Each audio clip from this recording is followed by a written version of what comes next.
Israel ataca en Líbano el supuesto cuartel general de Hezbollah en la capital Beirut. El objetivo era, según las autoridades israelíes, el líder de Hezbollah. El bombardeo lo ha ordenado el primer ministro Netanyahu cuando esta misma tarde daba su discurso ante la Asamblea General de Naciones Unidas, donde ha dejado claro que la guerra no terminará hasta que Israel alcance sus objetivos. Buenas noches, de inmediato les daremos más detalles de esta noticia que se ha producido esta tarde, pero además en Antena 3 Noticias el Gobierno pide ayuda a la Unión Europea para frenar la inmigración en Canarias. Y lo que pide el ministro Marlaska es que Frontex, el operativo europeo sobre fronteras, patrulle las costas africanas para evitar la salida de los cayucos. Frontex recuerda que no hay acuerdo con los países de origen para hacer tal cosa. La vicepresidenta Montero limita ahora la cesión de impuestos a Cataluña al IRPF. Pedro Sánchez recibe en Moncloa a más presidentes autonómicos. El de La Rioja se aparta del discurso común del PP y se muestra satisfecho con aportaciones que Sánchez promete para su comunidad. El socialista asturiano Barbón asegura que no apoyará nada que perjudique a Asturias. La inflación cae en septiembre al 1,5%, su nivel más bajo en más de 3 años. Este dato supone la recuperación de la normalidad de los precios previa a la guerra de Ucrania. Esta caída del IPC se debe fundamentalmente al abaratamiento de los carburantes, la electricidad y los alimentos. A partir del martes, sin embargo, se termina la rebaja del IVA de algunos de esos alimentos.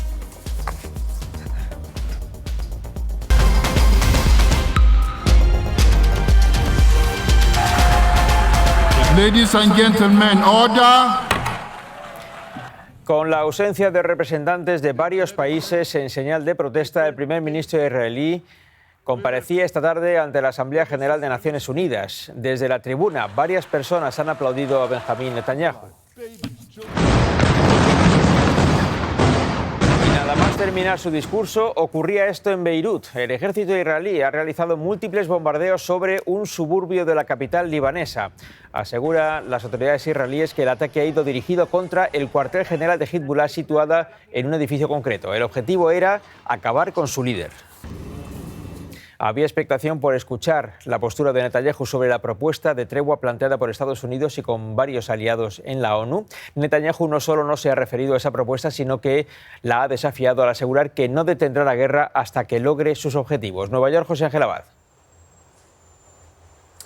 Vicente, las palabras más importantes del primer ministro israelí han sido las que no ha pronunciado porque no ha habido aquí ni una sola mención a un posible alto al fuego. Lo que sí ha dicho Netanyahu es que mientras Hezbollah elija el camino de la guerra, Israel no tendrá elección y eso podría entenderse como una posibilidad para el diálogo, pero justo antes de entrar en este edificio, Netanyahu dejaba claro que no es eso lo que cree que toca ahora y para que le quedara cristalino a la comunidad internacional aportaba además un documento gráfico. Veamos. Ante bastantes sillas desiertas, Netanyahu invocó a Moisés. Sus tablas de la ley, 2 mapas. En la mano derecha, la maldición, Irán y sus aliados. En la mano izquierda, la bendición, la alianza de Israel con Egipto y Arabia Saudí, que el 7 de octubre quedó frustrada. Las esperanzas de un alto el fuego las enterró así.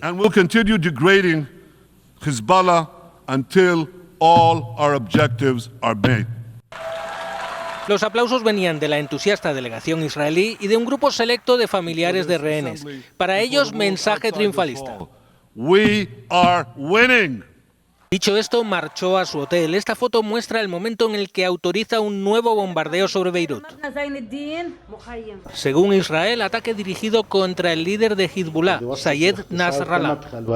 A esta hora se intentan localizar víctimas entre los escombros del complejo que presuntamente albergaba el cuartel general de Hezbollah, ubicado en el sur de Beirut. La incertidumbre y la tensión se disparan en el Líbano a la espera de confirmar el estado del líder de Hezbollah. Algunas fuentes hablan de que estaría vivo, otras dicen lo contrario. El ejército libanés ha establecido por seguridad un cordón alrededor de la embajada de Estados Unidos en Beirut. Estamos viendo imágenes de las labores de desescombro después de ese bombardeo realizado esta tarde por Israel sobre una zona concreta de Beirut que consideran que es el cuartel general de Hezbollah. Estaremos pendientes de cualquier novedad que se pueda producir a lo largo de este informativo. En otro punto de Nueva York, mientras Netanyahu hablaba en la sede de Naciones Unidas, Donald Trump recibía finalmente al presidente ucraniano. Nada más comenzar ese encuentro, el candidato a la presidencia de Estados Unidos ha recordado a Zelensky su buena relación, la buena relación que Trump tiene con el mayor enemigo de Ucrania, que es Vladimir Putin. En ese encuentro se ha producido a pesar de que Trump había asegurado, incluso hasta ayer mismo, que no se iba a reunir con el presidente ucraniano. Durante la campaña electoral, Trump ha criticado a Zelensky y ha expresado dudas sobre la capacidad de Ucrania para ganar la guerra contra Rusia. Vamos a volver a Nueva York, José Ángel.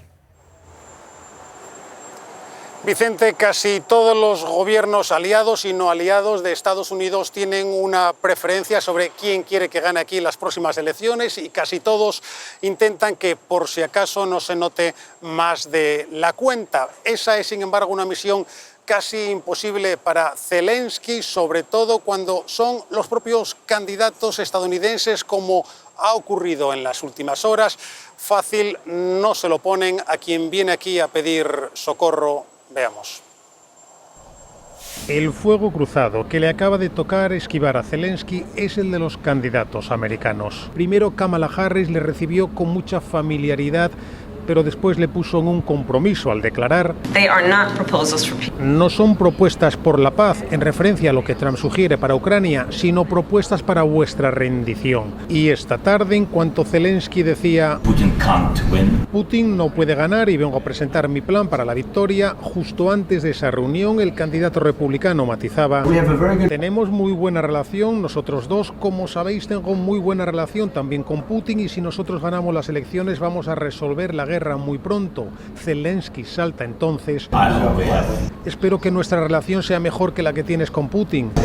Sí, pero bueno, ya veremos, respondía Trump.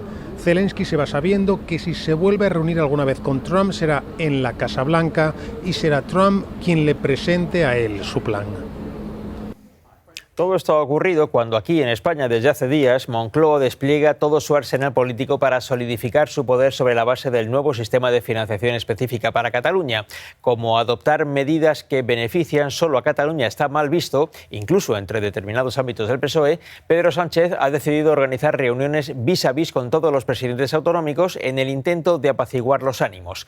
Hoy ha recibido en Moncloa a 2 del PP y a 1 del PSOE. La popular Sáenz de Buruaga, presidenta de Cantabria, le ha pedido que retire o bien paralice lo que ha calificado como el cupo separatista. El riojano capellán, sin embargo, ha aprovechado el encuentro para, según él, defender los intereses de su región, lo que supone una cierta fisura en el discurso pretendidamente unitario del Partido Popular. Y el socialista asturiano Adrián Barbón no aceptará nada, dice, que perjudique a Asturias. Los dos presidentes autonómicos del PP han insistido en su rechazo a la financiación singular para Cataluña. Le he pedido expresamente que retire el concierto separatista y que frene, que corte de raíz cualquier avance hacia la independencia fiscal de Cataluña. No aceptaré nunca ninguna merma de un solo euro, ningún acuerdo que merme los recursos de los riojanos, como es lógico. Aún así, el presidente de La Rioja sí se ha mostrado agradecido al presidente del Gobierno por su disposición a poner dinero para determinados asuntos que sí interesan específicamente a La Rioja. Por su lado, el presidente de Asturias, Adrián Barbón, es el primer socialista que se ha reunido en Moncloa con Pedro Sánchez en esta ronda de contactos con los presidentes autonómicos. El líder asturiano ha instado al Gobierno a plantear una propuesta para reformar el modelo de financiación autonómica. No voy a apoyar nada que pudiera ser contrario, perjudicara o perjudique los intereses de Asturias. Bueno, yo lo que quiero saber también es que cuando ya haya un documento y se nos proponga, saber si esa oferta de recaudación es solo a Cataluña o es al conjunto de las comunidades autónomas. El ministro de Política Territorial, Ángel Víctor Torres, asegura que desde el Gobierno están abiertos a actualizar el sistema de financiación. Dice el ministro que la economía va mejor. Estamos abiertos, y así lo ha dicho el presidente Pedro Sánchez, a una actualización del sistema de financiación actualizado al momento de hoy, que es distinto al de hace 25 años, en el que hay una premisa fundamental que le ha trasladado y trasladará a todos los presidentes autonómicos, y es que todas las comunidades recibirán más. Estas reuniones en Moncloa se desarrollan en medio del debate abierto sobre la financiación de Cataluña, que enfrenta entre sí a los independentistas, que enfrenta a los independentistas con el gobierno y que enfrenta al gobierno con la oposición. Ayer la vicepresidenta primera María Jesús Montero dio vía libre para que cada cual llamase al acuerdo con Esquerra como quisiera. Incluso llegó a referirse, textualmente lo dijo, como concierto económico, una expresión de la que habitualmente suele huir. No tiene etiqueta. Alguno puede pensar y le puede llamar concierto económico solidario porque hay algunos elementos que tienen que ver con los clásicos conciertos vascos y convenio navarro. Es que no se trata de poner nombre, se trata de mirar qué persigue. Hoy esa terminología, eso de concierto económico, ha desaparecido del diccionario de la vicepresidenta. Con respecto a la financiación singular para Cataluña, que es como se llama el modelo que hemos acuñado en ese acuerdo PSOE-Esquerra Republicana de Cataluña, y que dice muy claramente cuál es la vocación que tienen de autogobierno. Como se ve, la financiación de las comunidades autónomas sigue centrando el debate político en una semana en la que un acuerdo entre Gobierno y PP parece casi una quimera. Esther Vaquero. Desde luego se antoja difícil. El PP asegura que no negociará hasta que Moncloa rompa el acuerdo firmado con Esquerra. Y del otro lado, eso es algo que el Gobierno no está dispuesto a hacer, aunque la cuestión económica ha abierto una brecha profunda entre el Ejecutivo y sus socios independentistas. Hoy no se pone fecha. A lo largo de los años se evita la concreción y solo se habla de futuribles. Una vocación. Única cosa que se aclara sobre la cesión, se empezará por el IRPF, como pone en el acuerdo, y el resto ya se verá. Todo lo que no aparece en el acuerdo no está ni pactado ni decidido. Una matización que llega solo 24 horas después de abrir la puerta a la palabra concierto, un término que hoy ya se evita por cualquier medio. Se tiene la expectativa de poder hacer eso, lo que usted me acaba de preguntar. Aunque se llegue al malabarismo para cerrar una semana de movimientos clave en las cuentas públicas, con la retirada de la senda de déficit y la decisión de atrasar la presentación de presupuestos, algo que ha abierto más la brecha del Gobierno con sus socios independentistas. Me parece irresponsable por su parte. Ni Junts ni Esquerra quieren ya garantizar su apoyo, inmersos en una guerra propia. Catalunya no és la seva finca i nosaltres no som els seus masovers. Tot xulesc i de barra de bar. Una brecha que es mucho más honda desde ese acuerdo del PSOE con Esquerra, que también es el motivo del alejamiento de las comunidades autónomas dispuestas ahora a forzar la discusión sobre financiación en la conferencia de presidentes. Sin haberse cerrado todavía este debate sobre la financiación, el Gobierno abrió ayer un nuevo frente de combate con la oposición. La ministra de Vivienda, Isabel Rodríguez, amenazó con reducir la financiación a las comunidades autónomas que no apliquen la ley de vivienda, señalando directamente a la presidenta de Madrid. El hecho de que existan, en este caso, presidentes o presidentas, la de la Comunidad de Madrid, es lo más evidente, insumisos, que no quieran cumplir la ley. Yo condicionaré la financiación a que efectivamente se esté cumpliendo la ley. Estas palabras de la ministra de Vivienda han provocado la reacción de las comunidades gobernadas por el PP, que hablan de chantaje. La vicepresidenta Montero ha salido al rescate. Si alguien, a no cumplir la ley, a que los recursos públicos vaya a quien lo necesita, lo llama condicionalidad o chantaje, pues entonces tiene un problema político. Lo cierto es que el Estado central no tiene competencia directa en materia de vivienda, solamente puede regular otros aspectos que afecten indirectamente a la regulación de los alquileres. De hecho, en la Ley de Vivienda aprobada el año pasado por el Gobierno se establece que las administraciones competentes, comunidades y ayuntamientos podrán adoptar cuantas medidas prevea la legislación, pero no les obliga a hacerlo. La Ley de Vivienda y su aplicación abre un nuevo frente entre Gobierno y comunidades autónomas. La vivienda será, sin duda, uno de los principales asuntos, si no el principal, a tratar en la conferencia de presidentes a celebrar en Cantabria previsiblemente en diciembre.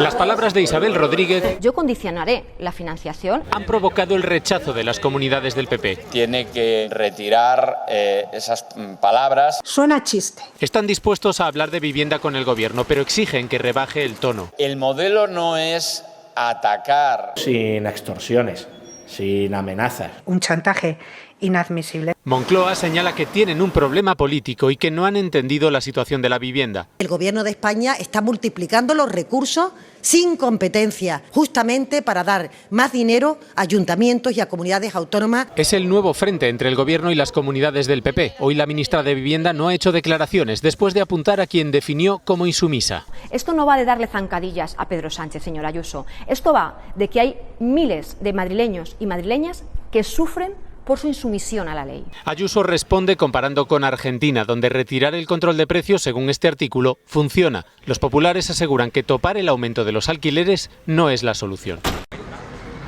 Cataluña es por ahora la única comunidad que aplica un tope al precio de los alquileres. Tienen ya 271 municipios declarados zonas tensionadas en los que se aplican límites, pero los efectos de la medida parece que no son los esperados. José Gómez.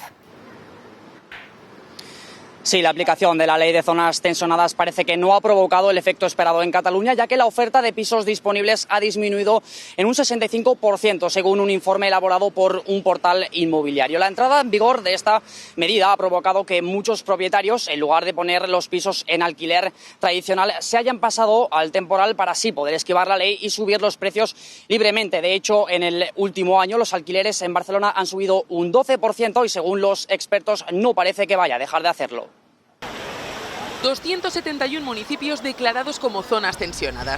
271 municipios en los que Cataluña puede aplicar un tope al alquiler. Los resultados han sido desastrosos para el mercado. Eso es lo que nos dicen los expertos, que con todo esto lo que se ha conseguido es el efecto contrario, subir todavía más los precios. Lo que piden ahora no lo puedo pagar. Me parece que es horrible, es que lo han hecho imposible. En el último año los alquileres ahí se han disparado casi un 9%. Los precios no bajan, están todos igual. Te puedes tirar meses sin encontrar nada. Pisos de 2 habitaciones de 1.000 para arriba, es una locura. Cataluña en 2020 por su cuenta ya puso unos límites a los alquileres y desde entonces fíjense en lo que ha ocurrido, por ejemplo, en Barcelona. Todo ha subido, el precio y también la demanda, que se dispara más de un 500%. Todas estas medidas solo han conseguido espantar a los propietarios, que al sentirse perseguidos se han refugiado principalmente en el alquiler de temporada. Y eso añade otro problema más, la oferta de alquiler tradicional cada vez es más escasa. Hay muchos clientes que quieren alquilar, pero no hay pisos para alquilar. Aquí nos dicen la mayoría de las viviendas duran menos de un día en el mercado. No voy a esperar a ningún juicio porque no necesito ningún juez. Soy culpable. Culpable como autónomo que ha cobrado en efectivo un trabajo del que luego el Estado me saquea más de la mitad. Albise Pérez reconoce que ha recibido 100.000 euros en dinero negro de un empresario. Se ha declarado culpable, lo han visto, de haber cobrado ese dinero sin facturas y anima desde sus redes a la insumisión fiscal. Para entender el motivo por el que Albise reconoce este delito, todo impuesto que podáis evitar pagar, no lo paguéis. Terrorismo fiscal. Solo hay que echar un vistazo al Código Penal, porque lo que la Fiscalía del Supremo investiga, un presunto delito de financiación irregular al partido de Albise, es mucho más grave que lo que el eurodiputado afirma que hizo. Una factura sin IVA. Albise dice que no informó a Hacienda de los 100.000 euros en metálico que cobró de un empresario de criptomonedas. Aquí el mensaje: todo ok. Todo ok, 100.000 gracias. Esto sería un delito fiscal con una multa menos grave de la que tendría si la justicia le condena por financiación ilegal, con incluso pena de prisión. De ahí la insistencia en su versión. Honorarios privados, repito, privados. La clave es que lo que defiende el eurodiputado no encajaría con los mensajes que intercambiaba con el empresario, donde días antes de las elecciones Albise llega a decir esto. Qué bueno, pero va muy lento, el tiempo me come para los pagos de campaña. No es la única causa judicial a la que se enfrenta el líder de Se acabó la fiesta. Vox ha anunciado que se querellará contra él por sugerir que Abascal también está implicado en este caso. Intentando tapar su propio escándalo. Además, ayer la audiencia de Sevilla vio posibles delitos en una foto de la hija de Pedro Sánchez que Albise publicó durante minutos en redes sociales. No cesa la llegada de cayucos a Canarias. Hoy lo han hecho 5 embarcaciones con 237 migrantes a bordo, entre ellos varias mujeres y niños. Llegan exhaustos y sin apenas fuerzas para caminar. Hoy se ha sabido que el ministro del Interior ha enviado una carta al Parlamento Europeo en la que vuelve a pedir a Frontex, la Agencia Europea de Fronteras, que recupere la vigilancia en aguas africanas del Atlántico. Vamos a Bruselas. Guillermo Pascual. Sí, el Parlamento Europeo le preguntó al ministro Marlaska por qué España no pedía más ayuda a la agencia Frontex para Canarias. Hoy el ministro se defiende. En una carta asegura que no se necesitan más agentes en las islas, pero sí para patrullar en origen, en aguas africanas. ¿Qué ocurre? Que esta misma tarde un portavoz de Frontex nos insistía en que ellos, sin un acuerdo firmado con esos países de origen, ellos no tienen competencias para patrullar allí, y nos decía, esto España lo sabe. La inflación ha tenido una importante bajada en septiembre. Se reduce hasta 8 décimas, hasta el 1,5% por el abaratamiento de los carburantes, los alimentos y la electricidad. Es su nivel más bajo desde hace 3 años y medio. También se han duplicado hoy los datos de crecimiento. La economía avanza un 0,8% en el segundo trimestre y el ministro Carlos Cuerpo califica estas cifras de excelentes. El dato de crecimiento y el dato de inflación, que nos dicen que la economía española crece más de lo previsto anteriormente y que además los precios se están moderando de manera más rápida de lo que podíamos haber anticipado. Es decir, 2 muy buenas noticias. La inflación ya ha alcanzado e incluso mejorado el objetivo del 2% exigido por el Banco Central Europeo. Pero los expertos creen que volverán a repuntar cuando se retire la rebaja del IVA de algunos alimentos. Si descontamos los alimentos y la energía, es decir, si nos fijamos en la inflación subyacente, los precios han subido en septiembre casi un 2,5%. Eso nos habla de quién son los responsables de esta importante bajada. Por un lado, electricidad y carburantes. Las bajadas de inflación ahora están siendo muy beneficiadas por la energía, que es bastante volátil, y lo más probable es que volvamos a ver la inflación repuntar en los próximos meses por encima del 2%, o por lo menos un poco por encima de lo que estamos ahora. Por otro lado, los alimentos, que moderan mucho o incluso bajan su precio, aunque la semana que viene, el 1 de octubre, veremos cómo desaparece la actual rebaja del IVA en algunos productos. Se van a empezar a retirar algunas de las ayudas, veremos cómo los precios suben, pero es verdad que el dato es positivo y acabaremos el año más o menos en una inflación en el torno al 2,7. Y eso en una economía que crece muy por encima de la media europea, 8 décimas más en un trimestre y por encima del 3% en el último año. Destaca sobre todo el tirón del consumo por parte de los hogares españoles y la fortaleza del turismo internacional que sigue batiendo récords en nuestro país. España y otros 30 países han firmado un comunicado en el que afirman que Edmundo González consiguió la mayoría de los votos en Venezuela. En ese documento precisan que esta es su conclusión según los registros electorales disponibles públicamente. Es decir, esa declaración no proclama al opositor venezolano como presidente electo, pero sí supone una vuelta de tuerca más en la presión al régimen de Nicolás Maduro.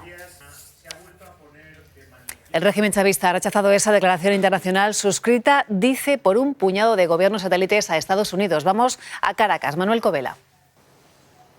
Sí, el gobierno venezolano ha afirmado que esa declaración internacional es un cúmulo de distorsiones, infamias y aspiraciones golpistas. Así respondió, igualmente con un comunicado en el que además aseguró que Estados Unidos y sus países aliados intentan aislar a Venezuela.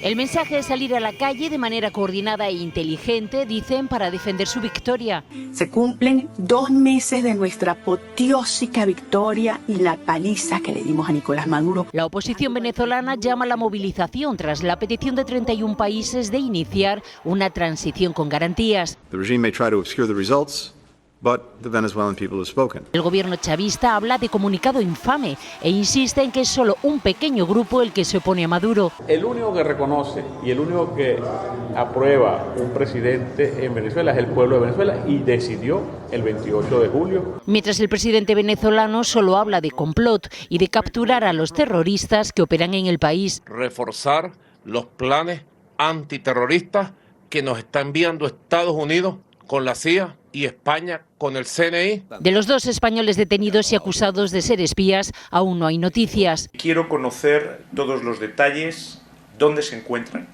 de qué cargos se les acusa. Y exige poder ejercer la protección consular, como establece la Convención de Viena. Siguen también las tensiones con México. López Obrador acusa a Pedro Sánchez de faltarle el respeto a la presidenta electa del país por, según él, sugerir que es manipulable. La ministra de Exteriores mexicana ha dicho que espera una ceremonia de agravios de la corona española a los indígenas. Son imágenes del huracán Helen a su paso por Florida.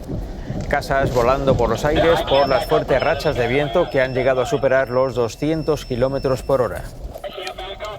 Helene ha azotado con furia Florida, ha provocado un buen número de destrozos, graves inundaciones y la peor de las consecuencias. Han muerto al menos 30 personas. 2 millones de hogares se han quedado sin electricidad.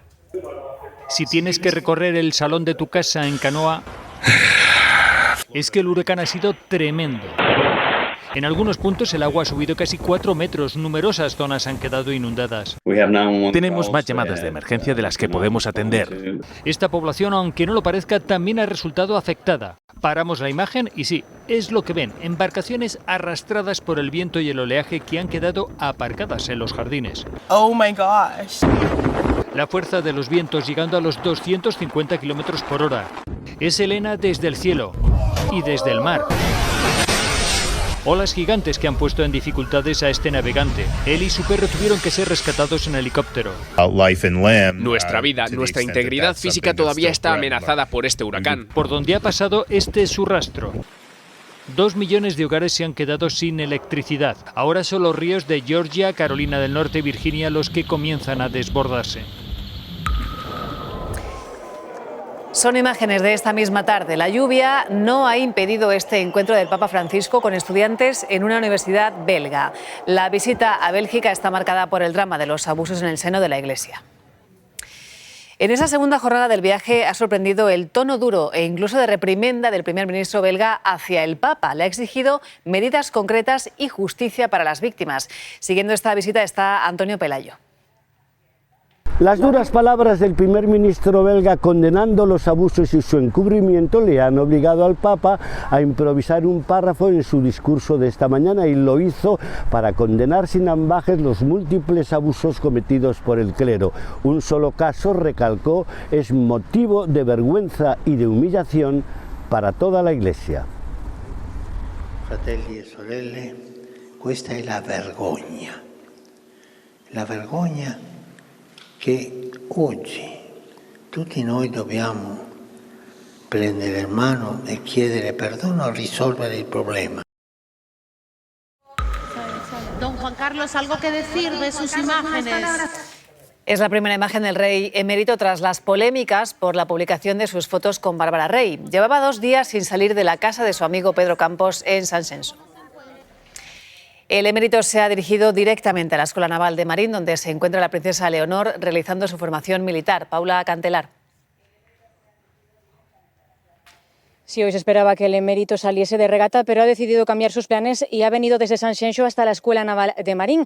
Hoy aquí también se encuentran los reyes Felipe y Leticia con motivo de una celebración privada y han aprovechado para ver también a su hija Leonor. Sabiendo esta información y según ha confirmado la Casa Real, el emérito también ha solicitado visitar a su nieta y de este modo se ha producido una reunión familiar y privada entre los 4 que puede ser la primera desde octubre del pasado año. Están deseando que tenerlos para todo el momento y en el momento que no lo tienen se ponen súper agresivos, súper frustrantes porque no pueden hacer sin estar con el móvil. Sí, están enganchadísimos. Lo primero que hacen cuando llegan a casa es coger y sacar el móvil. Son algunos de los síntomas que se están encontrando en las aulas con la prohibición o bien con la limitación del uso de los móviles. Según los expertos, esta medida está permitiendo detectar más casos de adicción a los dispositivos electrónicos. Es el momento más esperado para muchos estudiantes. Sí, porque después de tantas horas ahí sin mirar el móvil, pues dan ganas. Lo primero que hago es coger el móvil. Haber dejado el móvil en las mochilas durante las clases es algo que no les agrada. Ellos se quejan porque no pueden coger los móviles.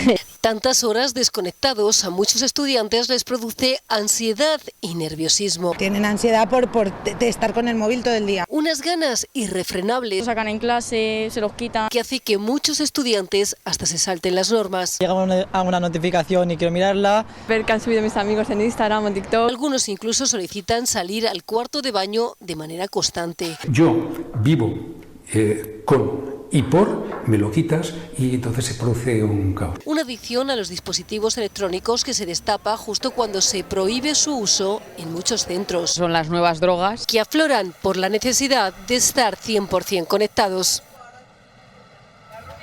La inteligencia artificial se está convirtiendo en una herramienta cada vez más presente. El 65% de los estudiantes ya la utiliza, pero según un estudio de Planeta Formación y Universidades, la gran mayoría no ha recibido formación para ello y piden que se incluya en los programas académicos.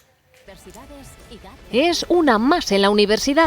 La inteligencia artificial se utiliza en empresas de todos los sectores. La inmensa mayoría de los universitarios ya están utilizando la inteligencia artificial y, sin embargo, todos ellos están demandando poder conocerla muchísimo mejor. Ya la usa el 65% de los estudiantes, pero 7 de cada 10 reconoce que todavía no ha recibido formación y creen que es necesario. Lo que estamos haciendo es incorporarla en la normalidad del aprendizaje. La planteamos como una herramienta. Tenemos formación específica. Según este estudio realizado en 4 países, el 80% piensa que reemplazará algunos puestos. España, y por eso está trayendo además tantísimo universitario de todo el mundo, es el país que está por delante en uso de inteligencia artificial. Insisten en que ella no nos va a quitar el trabajo. Se va a establecer una brecha, una diferencia entre cualquier profesional que tenga habilidades y capacidad de utilizar la inteligencia artificial de aquellos que no la tengan. Pero sí quien sepa manejarla.